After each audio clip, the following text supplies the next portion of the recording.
আমরা চাচ্ছি এই পুকুর চুরি বন্ধ হওয়ার জন্য বিএনপি উদ্যোগ নিক। এই যে সামগ্রিকভাবে চুরি হয়েছে, এই চুরির রাস্তাগুলো যদি বন্ধ করা না যায়, সরকার যেভাবেই বাজেট করুক না কেন, এটা আমি বলবো কোনোভাবেই সরকার তার জায়গায় বা গন্তব্যে করতে পারবে না। বন্ধুত্ব আসলে হুঁশিয়ারি দিয়ে হয় কি, সরকার দল এবং বিরোধী দলের সম্পর্কটা চেয়ে বড় বিষয় হলো দেশের জায়গায় যদি আপনি বলতে পারেন, বিরোধী দল সবসময় দেশের স্বার্থে, জনগণের স্বার্থে সরকারের যে সমালোচনা করাটা দরকার, সেটাই বিরোধী দলের মূল দায়িত্ব। এখন পর্যন্ত জামাত ইসলামী বাজেট নিয়ে যে কথা বলেছে, জামাত ইসলামী দেশ পরিচালনায় যে কথাগুলো বলেছে, এটা আসলে দেশের প্রয়োজনে কতটুকু ছিল এবং সমালোচনা যে যতটুকু করেছে সেটা দেশের প্রয়োজনে কতটুকু কাজে লেগেছে, এটা হলো মুখ্য বিষয় হওয়া উচিত। আরেকটা বিষয় খুব ইন্টারেস্টিং লেগেছে, ওনারা অনেক বড় রাজনীতিবিদ এবং আমাদের অনেক সিনিয়র মানুষ, উনি বলছেন যে without BMP Jamaat is nothing, without Jamaat BMP is nothing. এটা বলে আবার কিছুক্ষণ পরেই কিন্তু উনি ওনার কথা থেকে সরে এসেছেন। উনি বলেছেন যে সরকার যে সিদ্ধান্তই নেক, সরকারকে জামাতকে ট্যাকেল করতে হবে, অর্থাৎ জামাতকে প্রতিপক্ষ হিসেবে একই সাথে বলছে যে বিএনপির একবারে ভালো এলাই হলো জামাত, আবার বলছে যে এই বিএনপি কোনোভাবেই জামাতকে ট্যাকেল করা ছাড়া সামনে আগাইতে পারবে না। তাহলে আসলে একটু বিপরীতমুখী কথা হইলো বাস্তবতার জায়গা থেকে। এই চিন্তাটা এখন আসাটা ওনার জন্য কীভাবে হইলো আমি জানি না। আর বন্ধুত্বের যে জায়গাটা বলছেন, আমি মনে করি যে দেশের প্রয়োজনে, দেশের স্বার্থে, আমরা দেখেন জ্বালানি সংকট ছিল, আমরা সরকার একসাথে কাজ করেছি। আবার সরকার যখন যেই জায়গাতে দেশের প্রয়োজনে ভালো ভূমিকা নিতে পারছে না, সেই জায়গায় আমরা বিরোধিতা করেছি। আমরা বলেছি এই যে বর্ডার কিলিং হচ্ছে, বর্ডারে অস্থিরতা তৈরি করছে, এটা নিয়ে সরকারের বিরুদ্ধে আমরা জোরালো বক্তব্য দিয়েছি সংসদে।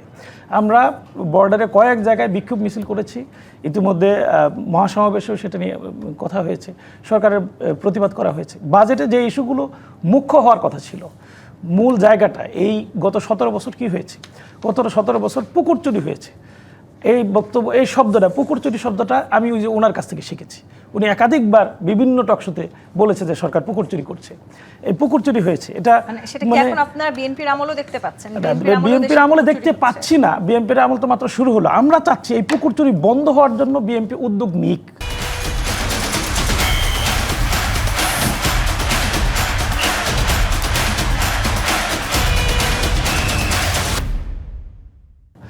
কেন নিচ্ছে না সেটা হলো আমাদের প্রশ্ন। কেন ধরছে না? বরং বিএনপি কোথাও কোথাও কি করছে, এসালামের মতো যারা পুকুর চুরি করে বিশ্বের সকল জায়গায় কুখ্যাত হিসেবে উপাধি পেয়েছে, তাদেরকে আবার সেই পুকুর চুরির সুযোগ করে দিচ্ছে। এই জায়গাটাতে আমাদের বিরোধিতা। আমরা বলছি, দেখেন রূপপুর বিদ্যুৎ কেন্দ্র যেটা হয়েছে, সেখানে প্রাথমিক বাজেট ছিল $4 বিলিয়ন, সেটা $14 বিলিয়ন খরচ করা হয়েছে। এবং একজন সচিবের সাথে আমি একান্তে কথা বলেছি, তিনি বললেন যে একটা প্রজেক্টের জন্য ওনার কাছে 50,000 কোটি টাকার একটা 50 কোটি টাকার একটা প্রজেক্ট নিয়ে আসছে। উনি বলছে যে এটাকে আরেকটু কমায় নিয়ে আসতে হবে। কেন কমায় নিয়ে আসতে হবে? পরবর্তীতে ওনাকে এখান থেকে সরিয়ে দেওয়া হয়েছিল, তখন সরিয়ে দিয়ে এই বাজেট বাস্তবায়ন করছে 123 কোটি টাকা। এবং তিনি বলছেন, আমি হলফ করে বলতে পারি বাকি টাকা এখান থেকে চুরি হয়েছে। এই যে সামগ্রিকভাবে চুরি হয়েছে, এই চুরির রাস্তাগুলো যদি বন্ধ করা না যায়, সরকার যেভাবেই বাজেট করুক না কেন, এটা আমি বলবো কোনোভাবেই সরকার তার জায়গায় বা গন্তব্যে করতে পারবে না। এই বাজেটে আপনারা কি কোনোভাবেই আসলে ভালো কিছু দেখতে পান নাই, নাকি প্রধানমন্ত্রী আসলে বারবার যেটি বলছেন ভালো জায়গাগুলোতে খুবই গুরুত্বপূর্ণ বা আসলে নিত্য প্রয়োজনীয় যে 60টি পণ্যের মূল্য কমানো হয়েছে বা সেগুলো বৃদ্ধি ঠেকানো গেছে, সেটিও আপনাদের পছন্দ হয় নাই? কেন হয় নাই সেটারও একটা অন্যরকম জবাব কিন্তু তিনি নিজেও দিয়েছেন। বাংলাদেশের একটা চিত্রকে দেখেন, মনে করেন যে তেলের দাম বৃদ্ধির পরে গাড়ি ভাড়া বৃদ্ধি পেয়েছিল, কিছুদিন পর 5 টাকা তেলের দাম সরকার কমিয়েছে। একটা গাড়ির উদাহরণ দিতে পারবেন যে গাড়ির ভাড়া কমেছে? এই পণ্যের দাম বলেন, যাই বলেন, কোনো কিছু বাজারে এখানে তো ইফেক্ট তৈরি করেছে? করতে পারেনি, পারবে না, খুব স্বাভাবিক। কারণ সরকারের উদ্যোগের অভাব।